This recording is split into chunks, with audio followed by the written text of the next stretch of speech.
Praise the Lord. தர்மையான இந்த வேளையிலே உங்களை யாவரையும் பார்ப்பதில் மகிழ்ச்சி அடைகிறேன். ஒரே ஒரு வார்த்தை நான் உங்களுக்கு, எனக்கு தேவன் என்னோடு கூட பேசின ஒரு வார்த்தையை நான் மாத்திரம் சொல்ல போகிறேன். சங்கீதம் 118வது சங்கீதத்துல இதுல 8வது ஒரு வசனம் எனக்கு ரொம்ப பிடிச்சதான ஒரு வசனமா இருக்கு. என்ன வசனம் பாத்தீங்கன்னா, மனுஷனை நம்புவதை பார்க்கிலும் கர்த்தர் பேரில் பற்றுதலாய் இருப்பதே நலம். இன்னும் அருமையான ஒரு வசனம் பார்த்தீங்களா? இப்போ நம்ம வாழ்க்கையில நம்ம மனுஷனை தான் பார்க்கிறோம், நம்ம நோக்கம் எல்லாம் மனுஷர்கள் மேலதான் இருக்கு.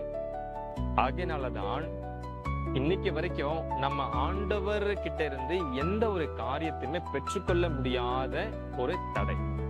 பிசாசு என்ன செய்வான் தெரியுங்களா? மனுஷனை காட்டிடுவோம், நீ இந்த மனுஷனை நம்பு, இந்த மனுஷனை காட்டு. ஏன்னா அந்த மனுஷன் நம்ம கிட்ட ஒரு 4 வார்த்தை அப்படியே இனிமையா பேசிட்டாங்கன்னா நம்ம என்ன பண்ணிடுறோம்? நம்பிடுறோம். அந்த நம்பிக்கை என்னவாகுதுன்னா ஒரு நாள் நம்பிக்கை துரோகமாய் மாறிடும். அவங்க நம்பிக்கை துரோகம் பண்றாங்களோ இல்லையோ, ஆனா அதுக்கு நம்ம என்ன ஆயிடுவோம்னா ஒரு நாள் அடிமையாயிடுவோம். ஐயோ, அந்த மனுஷன் நமக்கு இப்படி செய்வாங்களே, நல்லது செய்வாங்களே, கெட்டது செய்வாங்க, நம்ம அப்படியே அந்த யோசனையில போயிடுறோம், அவங்களையே நம்பி போயிடுறோம். ஆனா ஆண்டவர் நமக்கு சொல்லி இருக்கிற வார்த்தை நம்ம மறந்து போயிடுறோம். ஆகையினால நம்ம கர்த்தரிடத்திலிருந்து ஆசீர்வாதத்தை பெற்றுக்கொள்ள முடியாததற்கு தடை. இன்னைக்கு நிறைய பேருடைய வாழ்க்கையில செழிப்பு இல்லை. இன்னைக்கு நிறைய பேருடைய ஊழியத்துல இன்னும் சரியான ஒரு பாதை இல்லை, சரியான ஒரு என்ன சொல்றதுன்னா ஒரு வெளிச்சமான பாதை இல்லைன்னு சொல்லலாம். காரணம் என்ன தெரியுங்களா?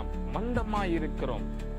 மனுஷர்களை நம்பி நம்பி நம்பி நமக்கு கர்த்தர் கொடுத்திருக்கிற எல்லா ஐஸ்வர்யத்தையும் இழந்து போகிறோம்.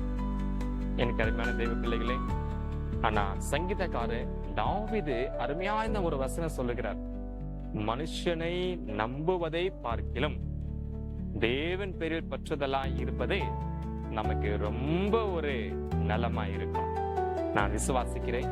என்னோட வாழ்க்கையில எவ்வளவு மனுஷர்களை நான் பார்த்திருக்கிறேன். இன்னைக்கு வரைக்கும் ஒரு மனுஷனு கூட நல்ல மனுஷன்றத நம்ம சொல்லவே முடியாது. எல்லாருமே ஆரம்பத்துல நன்மையா செய்வாங்க, நல்லதா இருப்பாங்க, இனிமையா பேசுவாங்க, எல்லாமே நல்லதா தான் இருக்கும். ஆனா முடிவு பாருங்களேன், முடிவு எங்க தெரியுமா இருக்கும்? அது ஏதாவது ஒரு பிரச்சனையில தான் போய் முடியும். எங்கேயாவது ஒரு தடை வரும் அங்க. அதான் மனுஷனுடைய இயல்பு இதுதான்.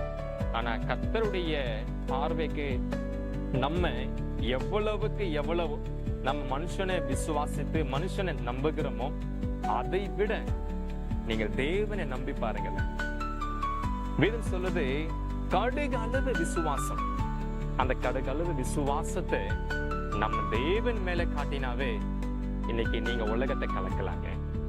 உலகத்தை கலக்குகிறவர்கள் நீங்கள். ஏன் அமைதியா இருக்கீங்க? எழும்புங்க. கர்த்தருடைய நேரம் உங்களை பார்த்து சொல்லுகிறது, எழும்புங்க. உங்க வாழ்க்கையை ஏமாற்றி கொள்ளாதீங்க. உங்களுடைய பிரச்சனையை கண்டு பயப்படாதீங்க. உங்களுடைய தோல்வியை கண்டு கலங்காதீங்க, திகையாதீங்க. தைரியமா எந்திரிங்க. கர்த்தர் உங்களை எழுப்பி உங்களை பிரகாசிக்க பண்ணுவார். God bless you.